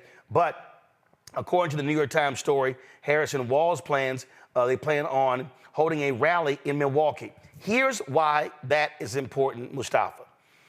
We saw this here. In 2022, 50,000 fewer people voted in Milwaukee than 2020. Had those 50,000 people voted in 2022, then Wisconsin Lieutenant Governor Mandela Barnes would be now the United States Senator. Instead, MAGA Senator Ron Johnson got reelected. And so it's important for the Harris-Walz campaign to really lock in Minnesota and maximize the voters there, especially the Black vote. Yeah, and it also shows that you care by showing up and spending time with folks, which is incredibly important. They also understand that they have, a condensed amount of time to actually hit all the places they need to multiple times. So taking advantage of both the energy that will be a part of the DNC, the cameras that will be focusing on Democrats, and then making sure that you're taking that energy to these other states is incredibly important. So it's smart politically. And it will also help folks who maybe hadn't had the opportunity to hear from both of them yet to get up close and to be able to make a decision about if they want to share their vote with them or not. I think it is smart politics. You take advantage of your proximity. Milwaukee is only 80 miles away from Chicago. They're going to be holding this likely in the same place where the Republican National Convention took place as well. And so this is smart politics. Now, of course, those of us in media, it's like, damn, we're already going to be in Chicago. Now you're trying to go to Milwaukee, and then you got to get back to Chicago. But that's a whole different deal there. But Wisconsin is a critical state. Harris-Walz must win that state, and they are not trying to do what the Hillary Clinton campaign did in 2016, where she never stepped foot in Wisconsin. Mm-hmm. Listen, first of all, I love the energy. They are all over the place, which they should be. Like Coach said today, it's only 84 days left. that means they are going to be busy moment to moment to moment. And that also tells me something as a voter. That tells me that these two together are going to be energized for the American people inside that Oval Office. You know, there's a lot going on, not just in our country, there's a lot going on around the world. And one of the things that's important to me is that I know our leader is going to have a lot of energy to tackle all of the issues, you know, that are happening. And to your point, you know, 2016, there were tons of postmortems that were done after Hillary Clinton lost the race, and that was one of them. And the one thing that I've really admired about this campaign, even before POTUS decided that he wasn't going to run, is that the ground game has been strong. You know, all the different offices around the country that have been open, you know, knocking on doors, the just the kind of old school type of campaigning that has been going on, and VP has inherited that machine, which is one of the reasons why it has been so seamless. So I'm excited for the energy. I say yes, it makes absolute sense to go there because of proximity, and the media is just going to have to catch up. Larry? So the saying goes, there's no rest for the weary. And so we're, you know, we're only, you know, less than 3 months out. It is a sprint to the finish. And also this is you know, the VP is dealing with a condensed schedule because, you know, the convention's next week, and she was just, you know, confirmed to have enough delegates not long ago. So you got to work. And, you know, we see on the other side that Donald Trump basically didn't do anything last week. He gave a speech in Montana, which is a red state, and he's obviously going to carry that state. So if you're going to get that same kind of low energy on the Republican side, on the Democratic side, you want to make sure you're out there hustling like you're selling mixtapes in the 80s and 90s, because you don't want, you know, a few months from now say, hey, you know what, I wish we had done this, done that. No, it is a sprint. It is time to go to work. You won't get any rest, but you can sleep after the inauguration.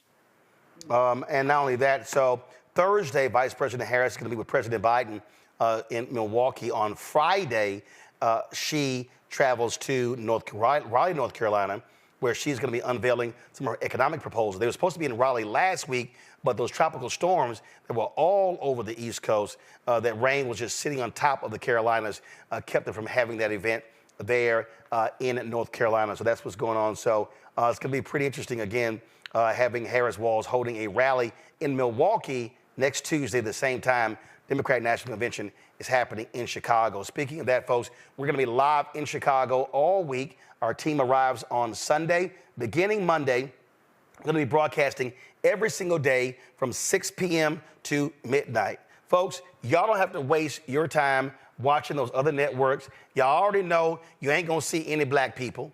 You might get one. So CNN going to show you, they're going to show you Van Jones. They might throw Bakari on there.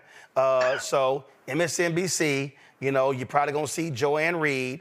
Fox News, they ain't showing nobody black. And ABC, NBC, CBS, ain't gonna be no black people. And so if y'all want the real deal, if y'all want the true black perspective, if y'all want to see the real kind of coverage, tune in to our coverage on the Black Star Network app, our YouTube channel. Again, we're live in Chicago Monday, Tuesday, Wednesday, Thursday, 6 p.m. Eastern, every single day. Looking forward to being there. And so your support is absolutely critical for the work that we're doing. And so we can't wait to bring you all the voices. It's a whole, let me tell y'all something. I was telling Carol, my producers, yesterday, going to the DNC with all them black people is like going to Essence. It's going to be stuff happening, breakfast stuff, lunch stuff, afternoon stuff, evening stuff. The convention is going to be watch parties. It's going to be concerts after each night is over. So I'm just telling y'all right now, I remember it was 18-hour days for me in 2016, 2012, covering the convention. Of course, you had COVID in 2020. So we got all of that. So it's a whole lot that will be going on. And we're going to have all the coverage for you next week. So this is the place y'all tune in. And I'm just going to tell y'all right now, ain't nobody else doing this. All the other black-owned media, they're not doing any of this. None of them. We're going to be there every single day, 6 hours every single night. And so please, y'all tune in to support us. And don't forget to support us in what we do. Join our Bring the Fuck fan club. So you're checking money order to P.O. Box 57196, Washington, D.C., 20037-0196. Cash App, $RM Unfiltered. PayPal, R Martin Unfiltered. Venmo is RM Unfiltered. Zelle, Roland at RolandSMartin.com. Roland at RolandMartinUnfiltered.com. Be right back. On the next Get Wealthy with me, Deborah Owens, America's Wealth Coach, Black Americans have 1/10 the wealth of their white counterparts. But how did we get here? It's a huge gap. Well, that's why we need to know the history and what we need to do to turn our income into wealth. Financial author and journalist Rodney Brooks joins us to tell us exactly what we need to do to achieve financial success. You can't talk about why we are, as Black people, where we are, unless you talk about how we got here. Bridging the Gap and Getting Wealthy, only on Black Star Network. Next on A Balanced Life, we're talking everything from prayer to exercise to positive affirmations and everything that's needed to keep you strong and along your way. That's on a next A Balanced Life with me, Dr. Jackie, on Black Star Network.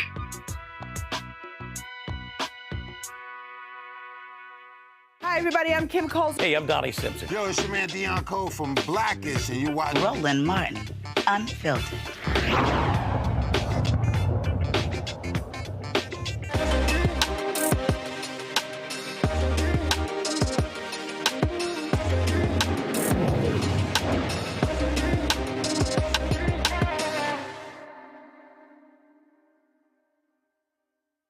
All right, folks.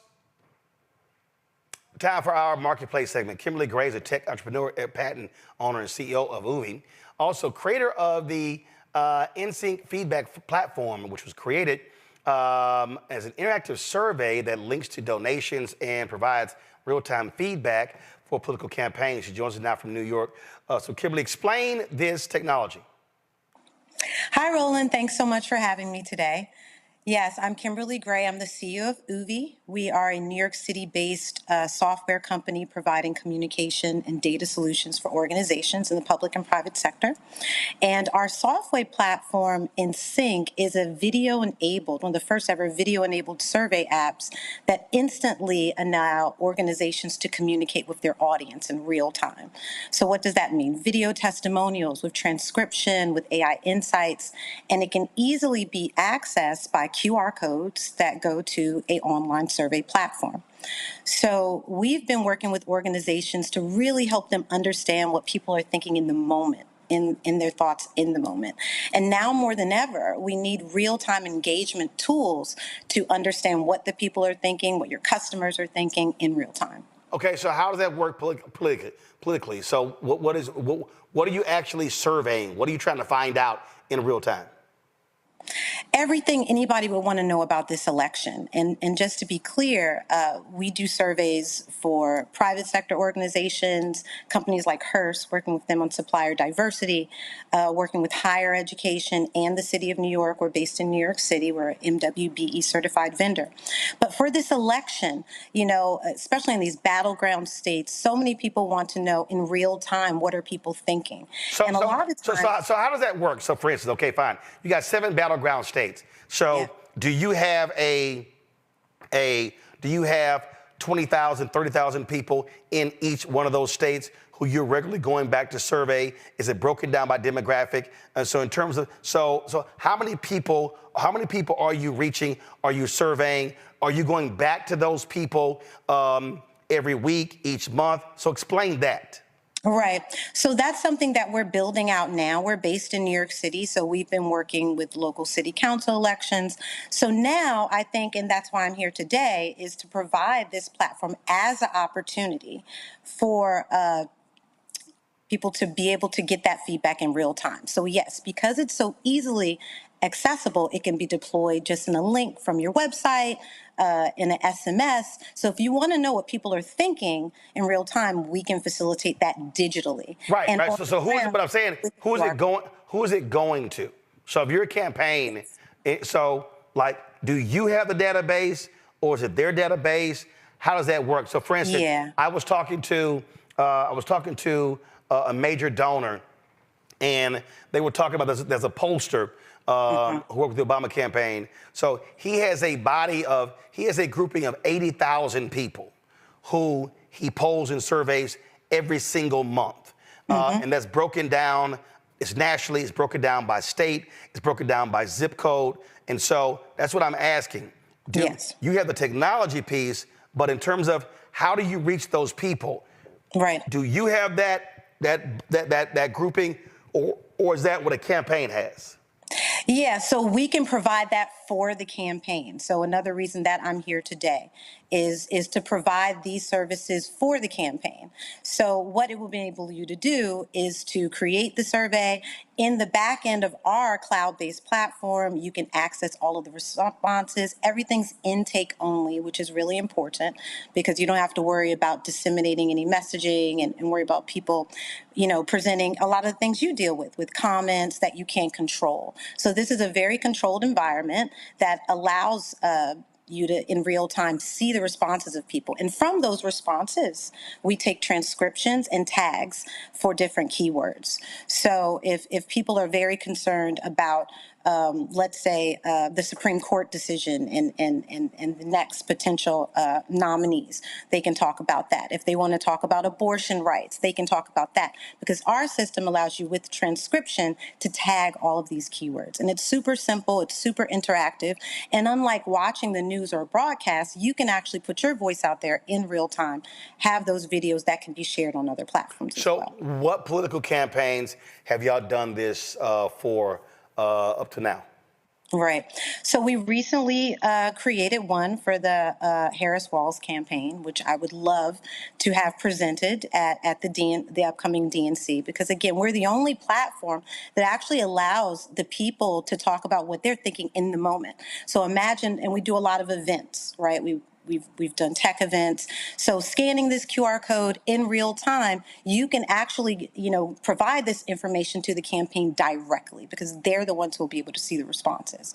So virtually, in person, this is a great way to just really understand what people are saying, right? Because when you're on calls, it's rare that everybody gets a chance to say something. So this is a way to capture all that information in real time and provide solutions and actionable data. Questions for the panel. Nola, you first. So first of all, thank you so much. I am a big tech nerd. I use a lot of tech in my classrooms, and also as a political scientist, I definitely appreciate the social science and the computer data science built into this technology. So two questions. So is it something like, say, like if I'm using an app in my class that creates some sort of word cloud by students like tagging certain words, and I can say, these are the things that you all are thinking about? Or is it something like, say, being part of a coalition of academics, and we are submitting our very strategic questions, to a larger company that then goes and runs these surveys for us that we pay a lot of money for to make that happen? Is it something in the middle? Is it something more accessible than that? And also, it's way more accessible than that. And I actually have some patented technology. It's called Action Command Messaging. And simply put, it allows you to share any type of text to the video capture screen in real time. And one of our first customers was actually in higher education with Medgar Evers College. We launched around COVID when everybody was going remote. And at that time, we saw an 80% increase in student engagement using the platform. So to your point, yes, those videos, those text responses do turn into tags or keywords, which you can identify hero words to understand what everybody is thinking or what the most popular answers are. So essentially taking kind of unstructured data, which you find in qualitative surveys, and turning it into structured data, which you have quantitative results for. So if is this like SurveyMonkey? Yeah, well, SurveyMonkey, a lot of the times they use templates to create surveys. They're our survey is about 65% response rate, which is extremely high and very engaging. And theirs is around 15%. But I would say the major difference is with SurveyMonkey, they usually do a lot of net promoter scores, which is like, oh, on a scale of 1 to 10, how great are we? You know, whereas we focus on a lot of short answer responses, which really allows voters or just customers or people in general to really express themselves. And we take that information and utilize AI to simplify it and provide responses for campaigns, for businesses to really understand what people are thinking in the moment. Gotcha. Where can, actually, I'll ask the question later. Larry, you're next. Yeah, so really quick. So I'm a social scientist, so you said 65%. So I need to know how that's happened, why is it so high? And then secondly, what do you do about securing people's personal data? Okay, so with the 65%, that's based on an engagement rate. So if we send the survey, to 100 people, and we get more than 65 people responding, that's very, very high. And then so what's the largest grouping that you sent it out to? At this point, you mean for surveying for campaigns or no for anything? I mean, how many? What's the largest group? 5,000. 5,000. And so you're saying you got a 65% response rate on that 5,000? From the people who actually clicked and responded to it, yes. So I think what Larry was asking, because it made it sound like if you sent the 5,000, 65% of the 5,000 responded. So, but you said it's 65% of those that clicked it. Right, clicked. So and in terms of what was that number? So you sent the 5,000. How many clicked it? Yeah, so of the clicks for that, it would be like more like that actually respond. Like, so you actually have to respond to the survey. So let's put that in more like of 1,000 range. And then based on that, we get a 65%. So you sent the 5,000, 1,000 responded. That's 20. That's actually 20%. And you're saying of the 20% that responded, you had 65% response rate. Correct. And then also within the completion rate of the entirety of the survey. Got it. Because a lot of times when people do surveys, there's a bit of a dropout rate. Are you clear, Larry? Yeah, I'm clear on that. Thank you for clearing that up. I appreciate it. Mustafa? Thank you. Yeah, well, Ms. Gray, congratulations on being able to create this. I'm curious, sort of on the back end, in relationship to the QR code you had mentioned before. Yes. Are there any concerns that if that actually got out while you were doing surveys, that you would get folks, who weren't true to the game, if I could say it that way, and were trying to do some nefarious things?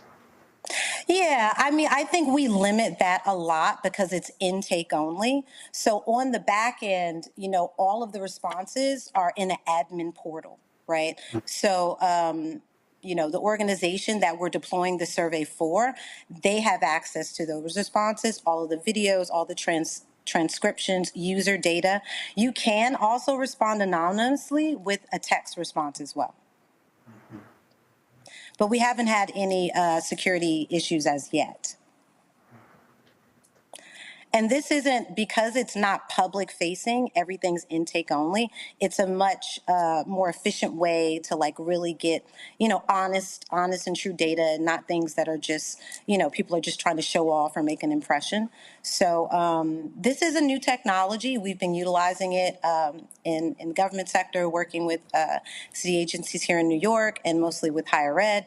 But I think opening it up just for a feedback tool for businesses, for organizations, to really understand what people are thinking and give them the opportunity to share their thoughts. All right, then. All right, well, Kimberly, we appreciate it. Thanks a bunch. Good luck with the technology. Thanks so much. All right, thank you so very much. All right, folks, that is it for us. Let me thank Larry, Nola, and Mustafa for being with us on today's show. Thank you so very much. Nola, where the gumbo? You keep talking about how you can actually burn, but you ain't never, ever given anybody an opportunity. What? I'm just saying. It's 85 degrees outside today. What are you talking about? That means you not... Did you actually bring up the temperature? I did. Are you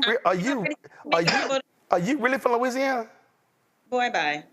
I'm just saying, because, my grandparents, my Opelousas, we eat gumbo all the time. 100 degrees, 85 degrees. I didn't realize that was an outdoor temperature cap when it comes to eating gumbo. Well, thank you for your family's philosophy regarding gumbo making, but I'm not making it on 85 degrees and humidity. We're not doing that. Larry, go ahead, chime in. Make sure you're sharing. That's all I'm saying. I would be more than happy to. I don't know about that one, but I'd be more than happy to, Larry. But. So I'm sorry. So what's your temperature cap? When you see me with a nice fuzzy robe, when you see me with some cocoa. You ain't answering the question. What's the cap? Is it 58? Is it 60? Is it 55? What's your temperature? Like, what's... Okay, I'll do you one better. Thanksgiving, Christmas, you got it. You ain't no real ass gumbo person. Cause see, if you a real gumbo person, you can have, listen, my family, it can be 105. I'm happy for your family. You fake. See, I can't. I'm into making gumbo in 85 Mustafa, I'm snatching Louisiana gumbo cards. That's what I'm doing right now. I'm talking a whole bunch of mess, but I ain't never tasted none of your gumbo. First of all, I fix gumbo. I ain't got a problem with it. On Twitter. We have no evidence of you making gumbo. Oh, okay. Are there photos? Are there videos? Where are yours? Hold up, let me look. Oh, First of all, baby, you can go to hashtag Gumbo Wars. You going to the iPad? Oh, hell yeah, I'm going to the iPad on your ass. I'm going to the iPad. No, I'm going, hold on right now. I want everybody to see me searching her ass. Go to my iPad.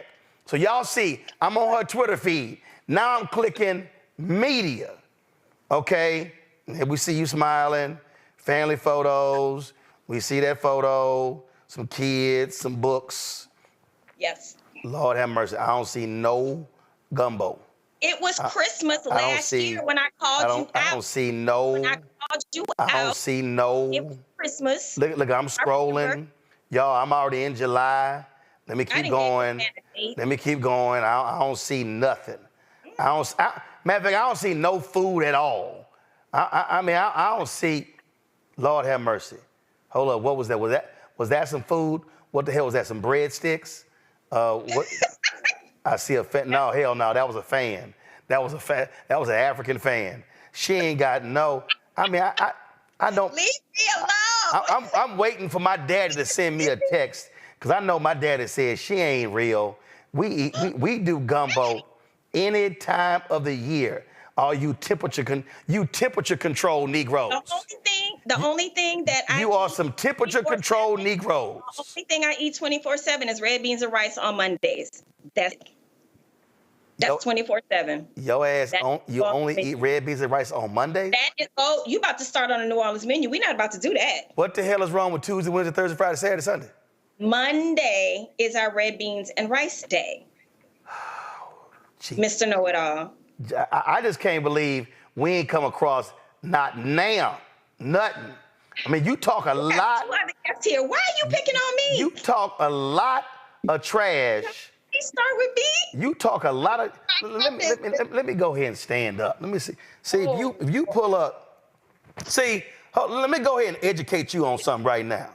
Y'all pull a cat. Let me just educate you on something right now. See, did I not just tell y'all? If you just pull up Gumbo Wars, the hashtag, boom, first one that comes up. First one that comes up. Look at that. Scroll, listen. See, this, my daddy handling his business. See, you don't even, turn the audio up. Oh, yeah. We got the right music. We got the 40-quart pot. What's the green stuff? We got all that. First of all, girl, it's called a stock pot. 16 or 20. What's the green stuff? The hell you mean, what's the green stuff? What is it? Oh my God, she don't know what she talking about, y'all. Oh my God, she don't know. Look at this here. See all that? See this hashtag Gumbo Wars? You see all that? Where your stuff at? We don't see nothing in here from Nola. Nothing. Nothing. Cooking is a thing that me and my mom did, and we also had a catering company. It's very near and dear to my heart. You had a catering company? Yeah, we did. How long you catered? Well, it paid for my UCLA undergrad education, so 3 years. 3 years? Mm-hmm. Girl, please, I catered from the age of 7 to 30. That's great. You talking to a grown man. That's gumbo right there. Okay. And it ain't gotta be cold. Cold? Why would it be cold? No. Carol said, ain't no okra. I don't like okra in my gumbo. Can you let me go now, my mama like okra in her gumbo, but I ain't doing okra in the gumbo. What you say, Nola? I said I'm missing my mama. So can we missing your mom too, and we missing that. But I'm gonna need you in this temperature check. We're gonna have to work on that, Nola, because this whole, it got to be 54. I gotta be in some fuzzy shoes, and some fleece. Don't make no. Why it has to be your mood setting and it can't be mine? That's what I don't understand. Why I gotta cater to you and your needs? Easy. Because real gumbo people can eat it any time of the year. I can eat it. I'm talking about cooking it. I'm done with you. Listen, I volunteer, so I'm volunteering. All gumbo, you can send all gumbo. I'm done with you. I volunteer for everybody. I sent you some jambalaya too, boo. Listen, my damn I'm so mad. I watched beepers. It looked like I took a hard fall because I slammed my hand down. I'm done with you. Nola, I'm done with you. Night. Nola, I'm done with you. I'm done with you. Have fun in Chicago. We're going to wait till the temperature drop, and then we're going to see what your skills are. Maybe. Maybe. All right, Larry, Nola, Mustafa, I appreciate it. I'll holler at y'all. Again, folks, a couple of things. Don't forget, if y'all want to get that T-shirt, My Black Job is Voting, go to daciousdesigns.com, use the QR code, go to the website. Y'all can get that. You use the promo code ROLLIN', and then, of course, you can, by doing that, of course, you get a discount, and a portion of that comes back to the show, so we certainly appreciate that. Don't forget, folks, also support the work that we do. Join our Bring the Funk fan club. Send your check and money order, P.O. Box 57196, Washington, D.C., 20037-0196. Cash App is $RM Unfiltered. PayPal, R Martin Unfiltered. Venmo is RM Unfiltered. Zelle, rollin@rollinsmartin.com, rollin@rollinmartinunfiltered.com. And of course, folks, I'm going to be in Cincinnati on Thursday, the Black Family Reunion. Y'all come out to Corinthian Baptist Church. So go to myblackfamilyreunion.org to get your tickets. Can't wait to see y'all there. All right, folks. Somebody put on YouTube, Roland, you being petty. Yes, I'm King Petty. Yes, you're right. And then let's see here. Somebody said, I don't like andouille sausage. It's nasty. That's too Black Native. Well, make your own damn gumbo. See, I can't stand Negroes like that. See, some of y'all are some special Negroes. See, y'all are is that beef sausage? Is that pork sausage? Is there seafood in there? Let me explain something to y'all, okay? All y'all special gumbo Negroes, we make a little bitty ass pot for y'all, okay? A little bitty ass 1 quart pot for y'all, all right? So we make gumbo for regular people. I don't know when Black people had to start eating all this special ass food. We don't make no gluten-free damn gumbo, okay? Just letting your asses know. Ain't no gluten-free gumbo, all right? So if you want some gluten-free gumbo, call Nola. I ain't helping you out. I'm just letting you know, okay? It's gonna be some damn chicken in there. It's gonna be some damn andouille sausages in there. And it's gonna be some damn shrimp in there, okay? All right, and you want some okra? Look, make yourself a little okra on the side and dump it in your bowl. But we ain't doing all that. So just letting y'all know. All right, I gotta go. I'm hungry. I'll see y'all later. Holla! Folks, Black Star Network is here. Hold no punches! I'm real revolutionary right now. Support this man, Black Media. He makes sure that our stories are told. Thank you for being the voice of Black America, Roland. Stay black. I love y'all. All momentum we have now, we have to keep this going. The video looks phenomenal. See, this difference between Black Star Network and Black-owned media and something like CNN. You can't be Black-owned media and be scared. It's time to be smart. Bring your eyeballs home. You dig?